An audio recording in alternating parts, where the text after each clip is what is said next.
Guess what? It's template time again.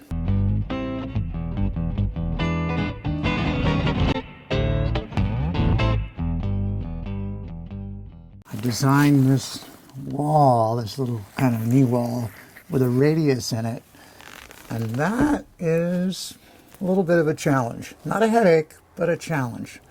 And I kind of feel like I want to get it as perfect as I possibly can, but I'm going to be happy if it isn't absolutely perfect, because the design is going to kind of overpower any imperfection in the workmanship. And that's the cool thing about design. Design is really important. Sometimes it's even more important than the workmanship.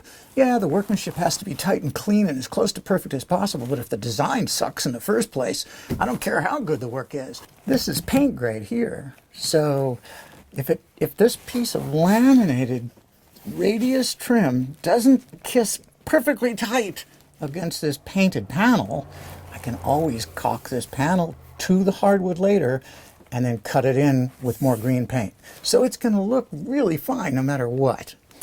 I'm going to start though with a template. I really need a template so that I can make a kind of a bending form. Before I can scribe the template, I got to set it up so it's square to this surface right here and square to this surface here. How do I do that? Well, it's pretty simple. It's not plumb. Remember, we've already been through that. There is no plumb inside the van. But if you look at this switch plate here, this switch plate is square and parallel to this surface here. So if I take my template and I put it just like so, right to the bottom of the switch plate, then it's going to be square to everything too. And then I'm just going to take a pencil and score a line all the way around the inside of that curve. So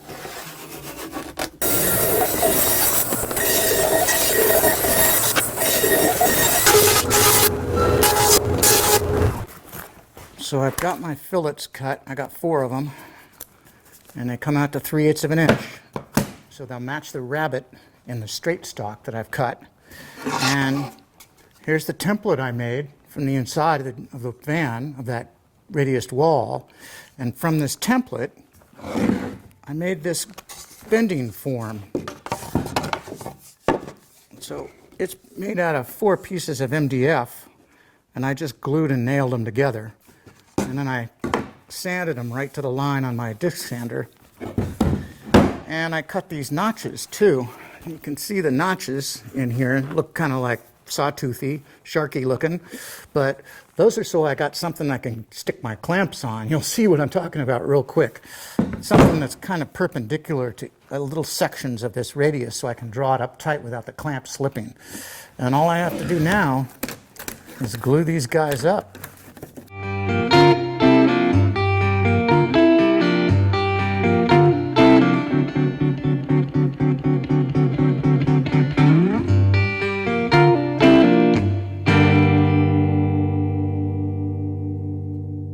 Now, while all that glue is still wet, I think I'll clean off my work table.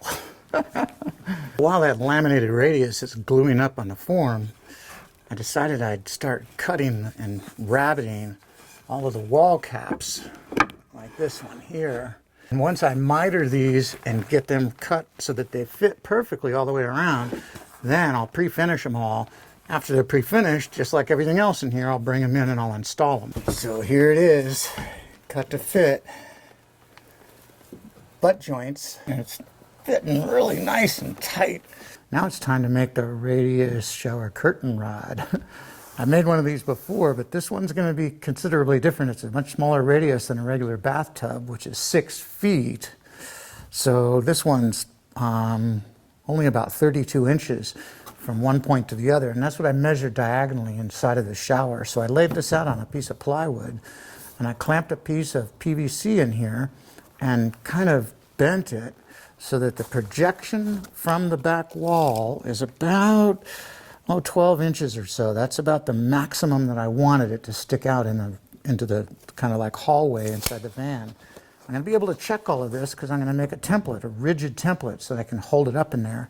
Now that I've got this piece of PVC clamped here, I'll just take my pencil and I'll scribe that line on the inside of that PVC. And this PVC is about a half an inch. Yeah, it's a half an inch. And I want to end up with a curtain rod that's about 1.25 inches thick. So I'm going to take my scribes and I'm going to spread them for the remainder of that. It's about 3/4 inch.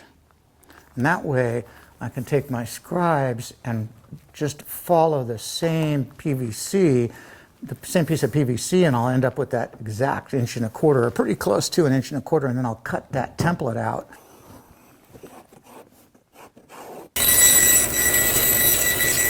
So I don't want anybody to get the wrong impression. People keep calling me a master carpenter, and I'm really a master at making mistakes and hopefully learning from them. But this really isn't a mistake thing. This is more like trial and error, because there's no way I can dial this in with a calculator or something. This is an irregular curve, kind of elliptical, kind of radius in places, and this is my first attempt. And you can see it's just way too big. Here's my second attempt, and it's getting smaller, or getting better, but it's not hugging this wall and coming out the way I want the shower curtain to kind of protect the back end of the shower so water doesn't come through there. So the next one is a little bit smaller. I think it goes in like this, because this end here is kind of straight, but it's too small. And here's the last one. It goes all the way in. Right here, flattens out against the wall, so I'll be able to put a pair of fasteners right through the shower rod into that wall. And it flattens out when it comes up against this wall, and that'll hold it up so it won't sag in the center. And the curtain isn't going to come too close to the center here, so as you walk through here, you're not going to feel like, oh God, you know, that curtain rod is sticking out too far into this space, into this little hallway.